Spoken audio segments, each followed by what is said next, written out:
Johan au micro pour mystérieuxétonnants.com. Aujourd'hui, nous rencontrons Nicolas Archambault et Simon Laperrière de Fantasia. T'es pas pire, mais ça paraît avec ton intro qu'on a fait ça après. Ouais, mais ça goûtait bon.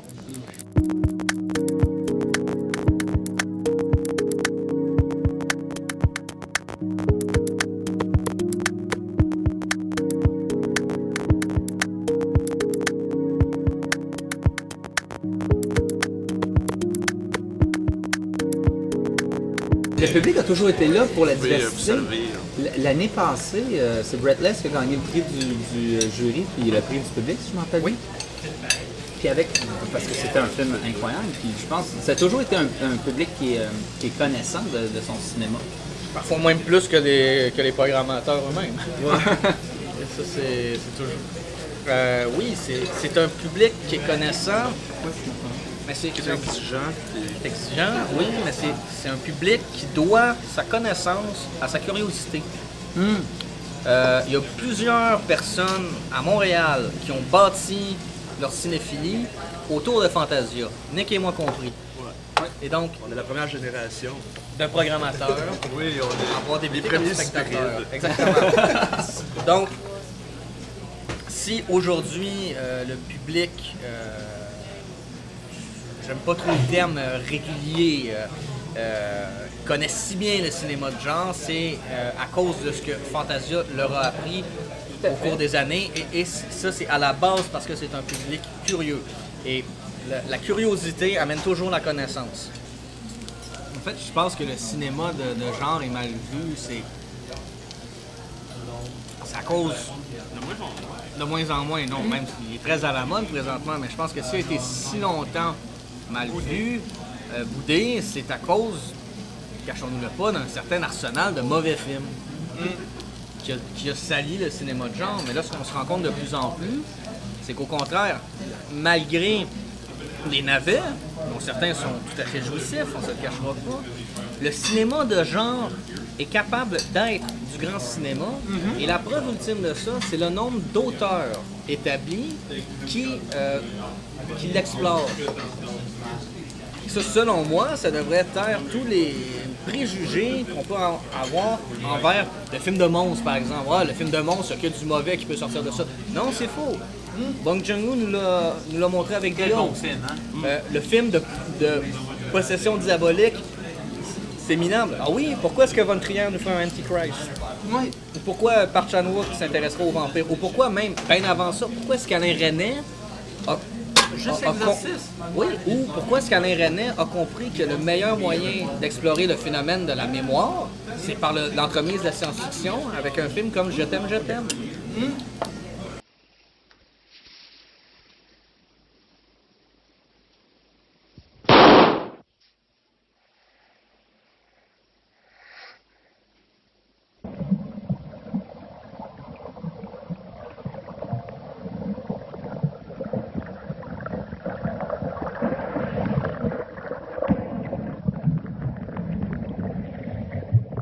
L'année passée, il y avait Troll 2.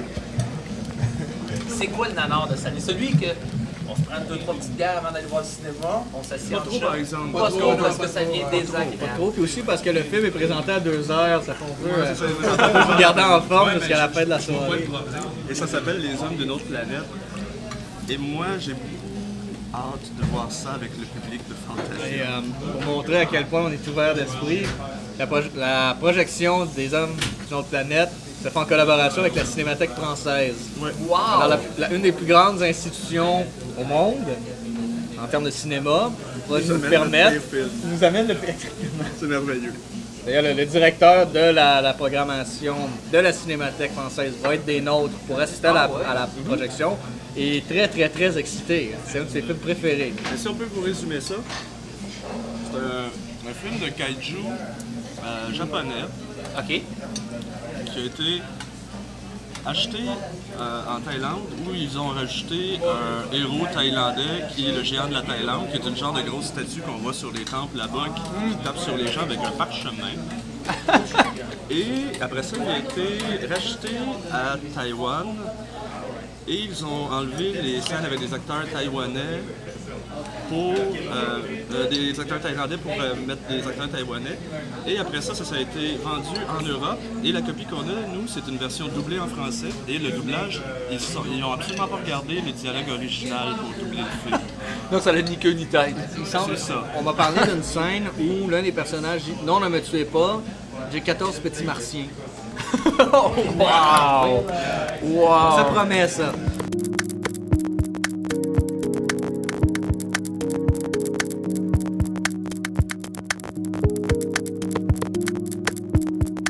Nicolas, c'est quoi ton coup de cœur cette année? Parce que tu as tout le temps un bébé, à chaque année, un film que tu protèges.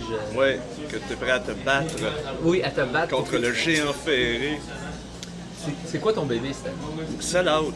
C'est une comédie musicale de Malaisie OK. qui est très irrévérencieuse, qui traite avec humour de plusieurs thématiques très malaisiennes, mais en même temps qui sont universelles. Puis mettons, on pourrait dire que, pour donner une idée, ça pourrait ressembler un petit peu à ce que Monty Python faisait dans la façon d'intégrer les chansons. Tu vois le personnage, mettons, il y a deux personnages qui chantent, il y a un autre personnage qui quitte la pièce, bon, les portes se ferment, là, ça coupe le son, puis là il revient, puis la chanson continue. Tu sais, Ah ouais, non, c'est vraiment... beaucoup d'absurde.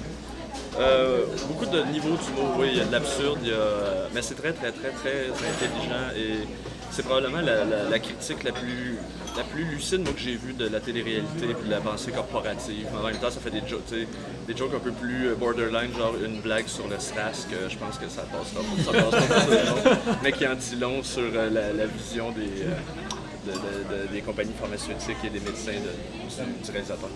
So, I'm here to present the prototype of our 8-in-1 soybean machine. The only home use machine in the world that makes 8 different products of soybeans. It makes tofu, soybean paste, soy sauce, soybean milk. What I want to know is it going to make money? This machine makes money out of soybeans? Money, why do you like rich people? C'est toujours difficile de cerner le film que l'on est prêt à défendre jusqu'à sa mort. Alors peut-être y aller avec le plus difficile du lot, qui est un film québécois qu'on présente en première mondiale, qui s'appelle Théorie de la religion. OK.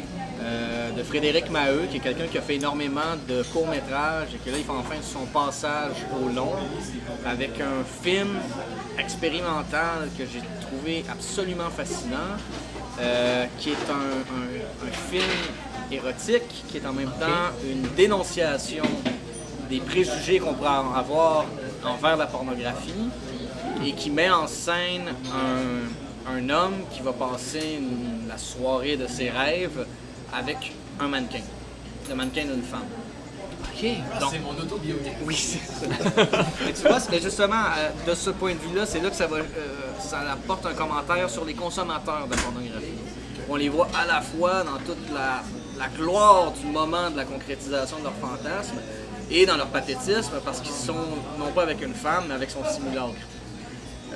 En fait, c'est le plus grand film pornographique sur la masturbation.